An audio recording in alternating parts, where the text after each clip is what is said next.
Now, for the second session today, we are going to focus on how technology has evolved in the media.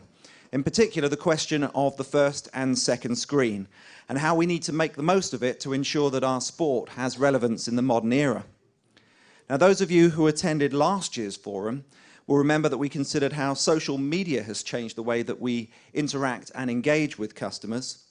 And now that the mass adoption of smartphones and tablets has altered the way that customers consume media irrevocably, we also now need to consider how we can take that forward and embrace new technology.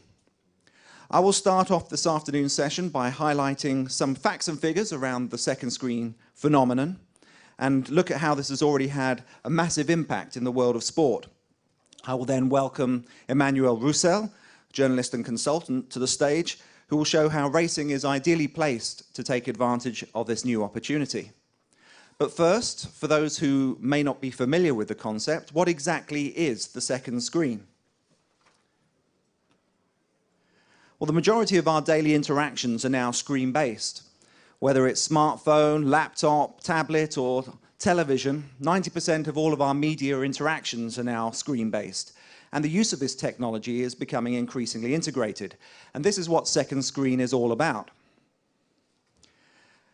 It's essentially active program participation. It's also known as media meshing or media stacking. Now, media meshing is about when you effectively enjoy the same event through multiple devices, whereas media stacking is all about watching different events at the same time. But this first and second screen combination using laptops, tablets, mobile devices, along with the traditional TV viewing, is now becoming increasingly commonplace. 86% of consumers now use a device to access the internet while watching a television show, and that compares to just 42% just 2 years ago, so just illustrating the rapid growth in this area. Now, 56% of smartphone second screeners use their device while watching TV on a daily basis to discuss the programs they're watching online via their mobiles. 95% of this social interaction happens on Twitter. 60% of those users tweet while they're watching TV, and at peak times, 40% of the traffic is about television programs. On Facebook, 60% of the TV-related discussion happens during the live airing of a program, and 80% of that comes via smartphones and tablets. So if we have a look, actually you'll see that it varies from territory to territory. So each country is slightly different. There's greater adoption at the moment in the US and UK. We've just got 4 examples here to show how it varies. But you can see already that the simultaneous use of a mobile device while watching TV, there's already huge penetration in all of these different territories. And when we look at the age demographics, the age breakdown of Facebook users discussing TV programs, you can see that, yes, as you'd expect, there is a younger bias. So there is 60% under 35. But actually, it's quite a broad age spectrum overall. There's still over 20% in the over 45 category. But importantly for racing and betting, there's an opportunity to reach a valuable younger audience and more women, of course. Now, there's more of a female bias towards Facebook. It's more evenly split on Twitter. But you can actually see here that this is a real opportunity, I think, for our sport. Now, in terms of the second screen phenomenon and sport, 76% of adults have used a second screen while watching a live sporting event on television during 2013. And that compares to, again, just 62% in 2011, so growing all the time. Twitter estimated that there were more than 490 million tweets relating to sporting events last year. And that figure, because of the World Cup, as we'll see later, will actually exceed 1 billion this year. Now, 50% of all tweets about TV last year centered around sporting events. And actually, of the top 20 TV-related discussions, 12 of them were actually for sporting events. The sports-related second screen app market is forecasted at $746 million for this year, which is 22% of the overall market. And by 2018, revenues are expected to hit just over $2 billion. And that's out of an overall second screen app market of 8.9 billion. So that gives you, again, just a sample of the opportunity. And this is without even considering the revenues that are generated via betting. Now, this is an interesting graph which shows us when the second screen is used during live sporting events. As you can see, the majority of use is actually in play during the match or game. 83%, in fact, if you include half-time.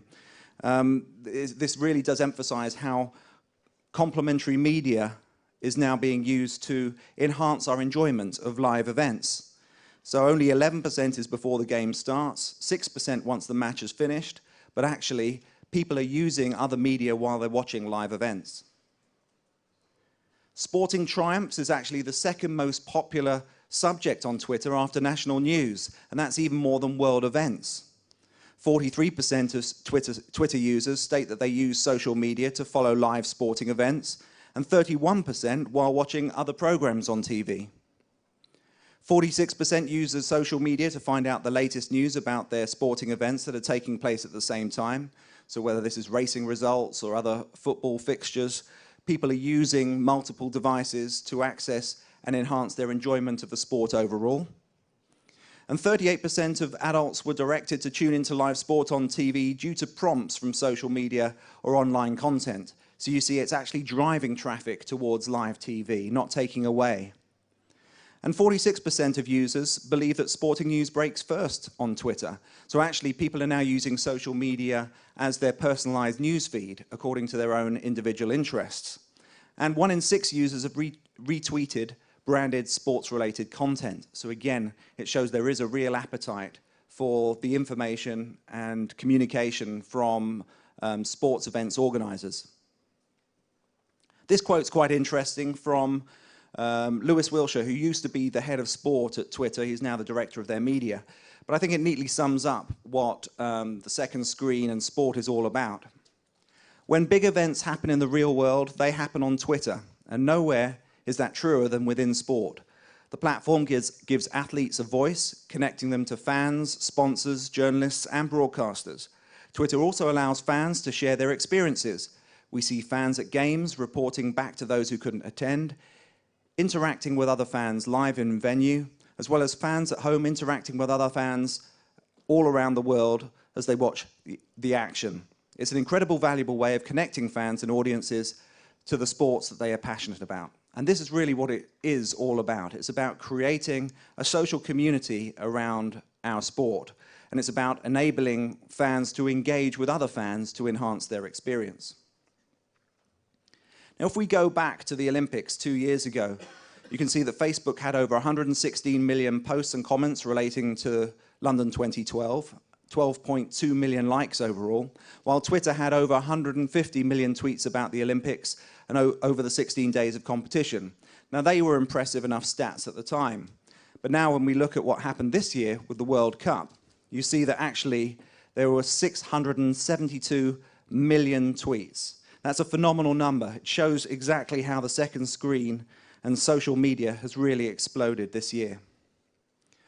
So taking a closer look at the World Cup, you can see it was the biggest social event in media history. 671,957,433 messages in total over the 32 days and 64 matches of the tournament. In fact, more tweets were actually sent before a single ball was kicked compared to the entire tournament for the World Cup in 2010. On Facebook, there were 220 million people making over 1 billion comments. And a record 35.6 million tweets actually took place during the World Cup semi-final. You remember that very incredible and iconic match between Brazil and Germany. And that set a new record on Twitter. There were 32.1 million tweets during the final, which unfortunately wasn't quite as exciting. Now, the previous high for a single sporting event was set at 25 million for the Super Bowl earlier this year, and that again beat the Super Bowl last year. But perhaps most notably, the new record of nearly 620,000 tweets per minute was set during the World Cup final. And if you compare that to the peak of the Olympics, when Usain Bolt won the 100 meters, that was just 80,000 per minute. So again, phenomenal growth. Now, when we look at the second screen when it relates to the sport of racing, obviously where it's most relevant at the moment is in terms of betting. And mobile betting has also experienced huge growth. It's the fastest growing area of the gambling market, and global mobile revenues are estimated to reach $100 billion by 2017. The number of mobile gambling users is actually forecast to increase by 100 million over that time. Even in the last sort of year to 2 years, from 2012 to 2013, betting via mobile devices increased by 150%.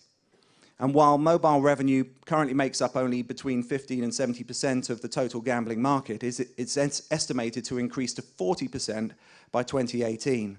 Now, this significant growth is being driven by football and sports betting, with rapid rise of in-play products, and that's assisted by the social media and push technology. The question is, where does racing fit in with all of this, and how can we make the most of this opportunity?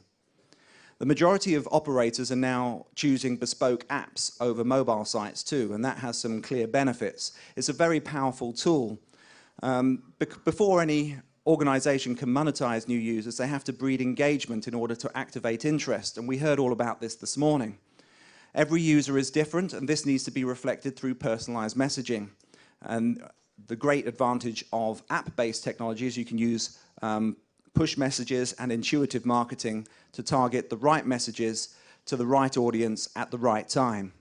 Mobile devices actually offer customers a wealth of behavioral data as well to contextualize the mobile messaging, whether that's the IP address, location and language on the device, how long they've logged in, the last time they logged in, but also most importantly, it also tracks their responses to previous messages, which means that operators can then adapt and target their messages better next time around.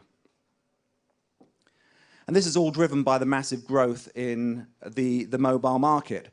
You can see that there's been 53% growth in tablet sales in 2013, and there's a further 47% growth forecast in 2014.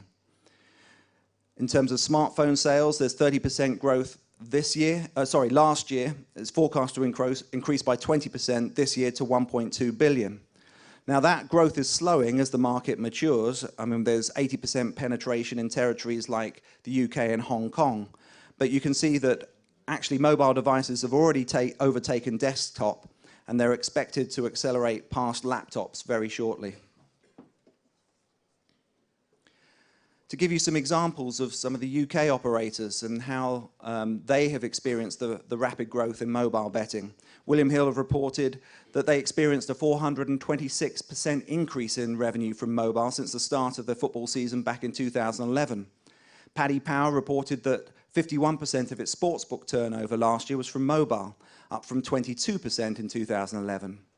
Bet365 have claimed that their revenues for mobile are up 103% year on year, while Betfair announced in June this year that their mobile revenues had increased by 70% year on year.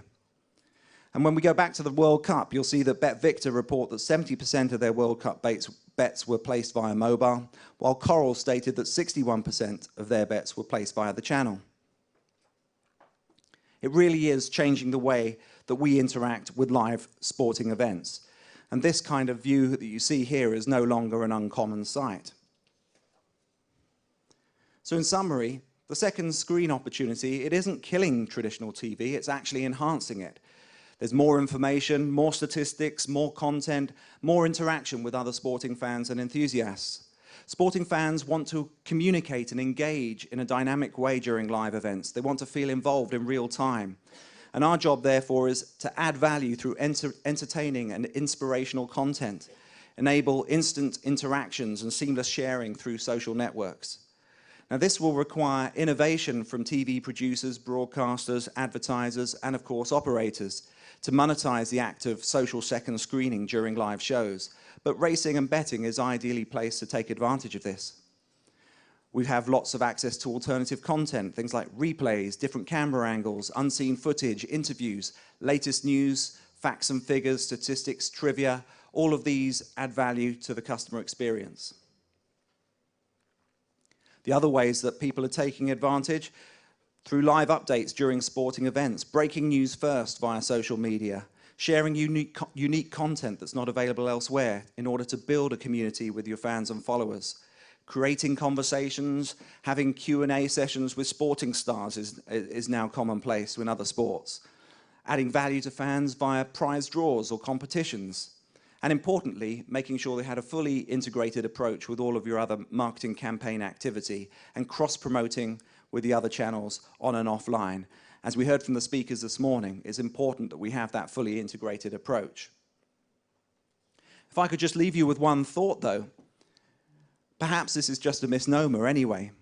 When we look at the first or second screen question, we must also remember that 30% of users now use their mobile devices to watch live sport. And actually this is going to become increasingly common because as younger people grow up, they don't have televisions bought for their bedrooms. They're watching TV on their mobile devices. So actually, the second screen is rapidly becoming the first screen, and that's how we need to change our mindset. Thank you.